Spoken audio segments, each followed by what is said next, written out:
Hello and welcome back to another Ian K podcast. I'm Ian K, your host.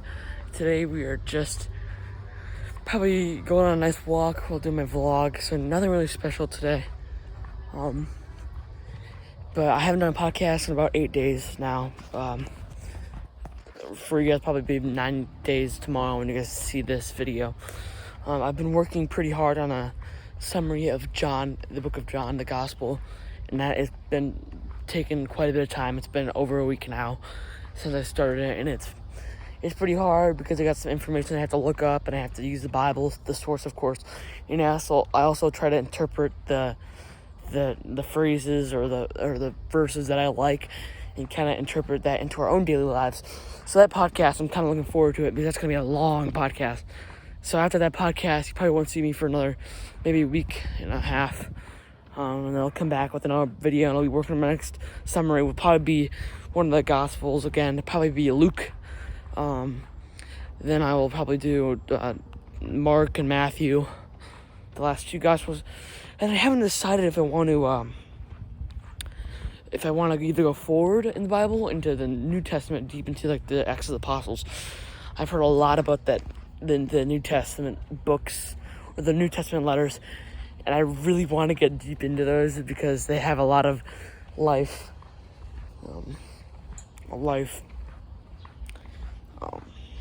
quotes that we can use in our daily lives, or good pieces of advice for young men and women in Christ.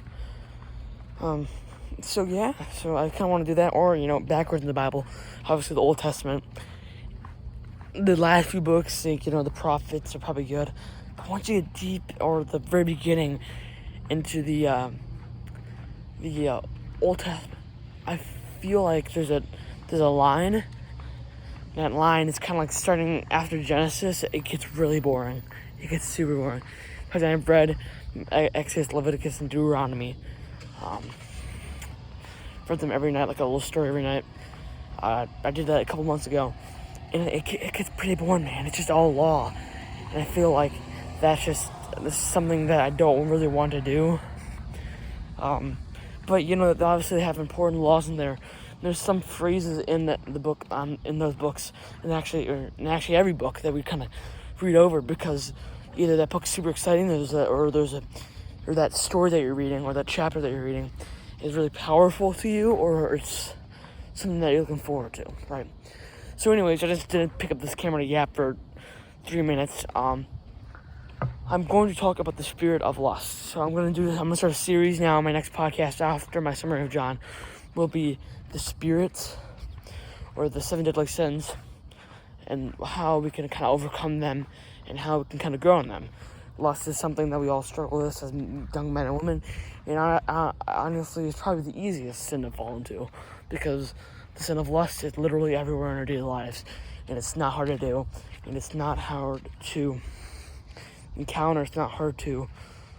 It's arguably harder to fight it than it is to get addicted to it, because getting addicted to lust is super easy, and it started at a very young age for really anybody. So let's start off. What is lust? Lust is a feeling or an action or a thought that can turn your mind into something that it shouldn't be, creating horrible thoughts or horrible ideas that can happen in your life. I feel like we've all done this in our own life, honestly. But it's what is that love? What is love? Love is not a feeling. Love is a action. I would say love is something that you can see. It's not something that you can feel. Love is something you can see, because love is everywhere. The issue that I have with lust is that once you get so far deep into it, it can ruin your relationship with God. You get so deep into it that it throws your mind off. You don't focus anymore. You don't tend to. Doggies, some big dogs. You don't want to change, or you feel like you're neglected. But that's why he died for us, because he knew the sins that you would commit were bad. But that's why he died for us on the cross. And he rose again after 3 days, and he ascended into heaven. And then how do we necessarily identify lust, and how do we beat it? Now we know what lust is. Obviously, it's a spirit. It's one of the seven deadly sins. It's in our lives the most, and it's one of those sins that make us regret everything. Now, the first thing I would say about defeating lust is that you can't just defeat it on your own. It's absolutely impossible. You know why? Because you can pray all you want, right? The prayer, really, to be brutally honest, it's not going to do anything. Yeah, you're going to be begging for forgiveness, and God's going to look at that and say, yes, son or daughter, I'm proud of you for doing this and coming up to me and speaking to you, and you can go to confession, right? You can do any of this. But there's a line where if you're just asking for forgiveness and you're asking for help, but you're not doing anything. Same with this. It's like saying that I won't. I saying to God that I won't. I'm trying to think of a nice analogy. For example, I have suicidal thoughts, right? And I pray to God that you take these away. I can't do that just by praying to Him.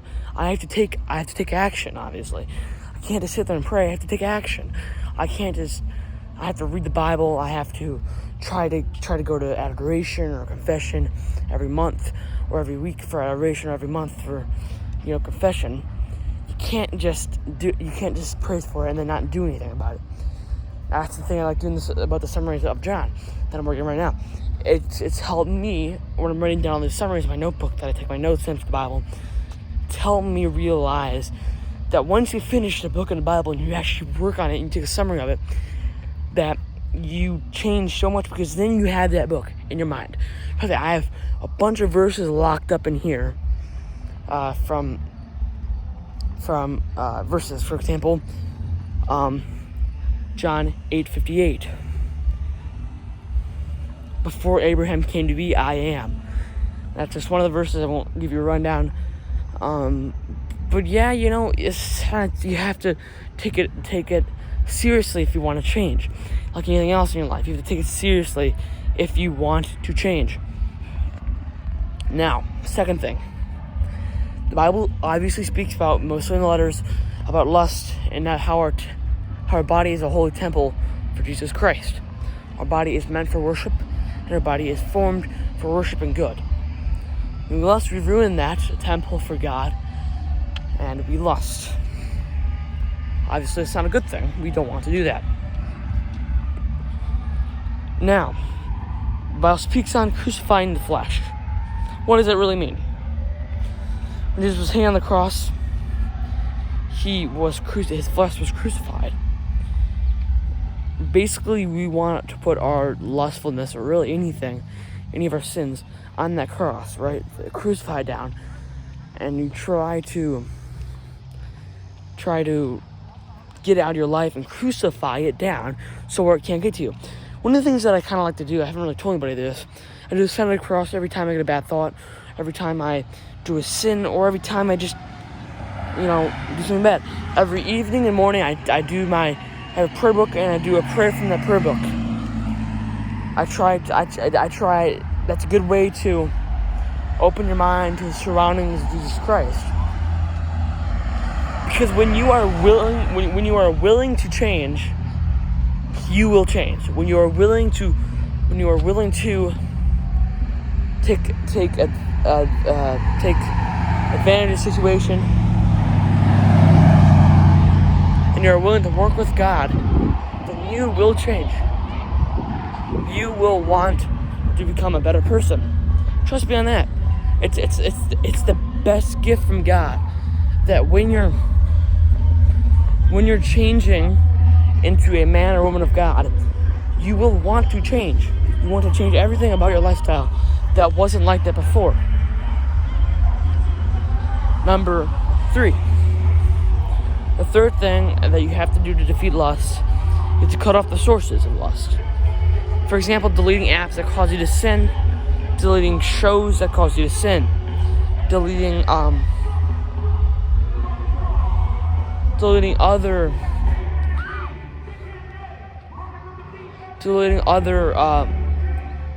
videos, or for example, I'll take TikTok into this.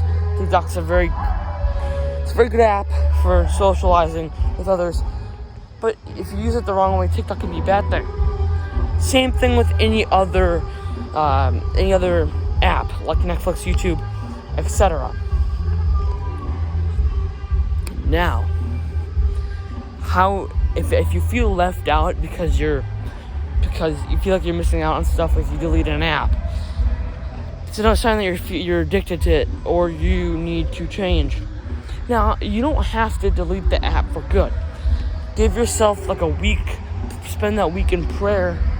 Spend that week in holiness and try to get better. Go to mass as much as you can. Go to adoration.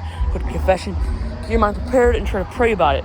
You pray about it. You take action to what you're praying about. Like I said earlier, things will change because God sees you trying your best to change. It's like, I'll go back on this topic, right?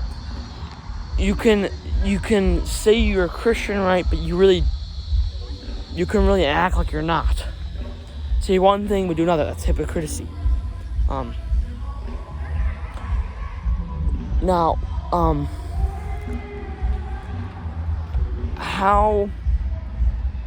So another thing is, I just lost my train of thought. I completely lost my train of thought. What was I about to say that? I'll probably get back to it. I feel I have it. It's coming up, man. It has something to do with saying one another. Oh, wait, there we go. I got back on it. So when you sin, you pray to God, right? And you pray to God for forgiveness. You go to confession. You keep on sinning. You keep on sinning. Again, there you go. That's of kind of taking God for granted, if you will. You're using God for bad reasons. You're using him as a genie. It's not a good thing. You don't want to use God for a genie because then you're just being disrespectful. You're obviously not wanting to change. Now, obviously, I think it's I want to say, I've heard it online, that I heard from Monk when I was watching a video on adoration. He said, on average, a holy person sins 7 times a day. Isn't that crazy? That shows how much they pray. He also said that monks pray for 2 hours in silence. 2 hours in silence. They spend their morning and evening in prayer, which is absolutely crazy. It's nuts. It's insane. Now, it's one of the things I want to get better at. I just want to get better at sitting and listening. One of the quotes that St. Padre Pio said, I think, it might have not been Padre Pio. It was one of the saints that said that we were born to have 1 mouth and 2 ears so we can listen twice as much as we talk. We're supposed to be made for listening. And this goes for human beings too. We are made to listen to others. We are made to listen to God. Right. And then you come over to the hump that lust, you have to realize the fourth thing. Fourth thing is kind of getting the end of lust. And so you defeated it completely. Cut the sources, you've prayed, you've worked on it.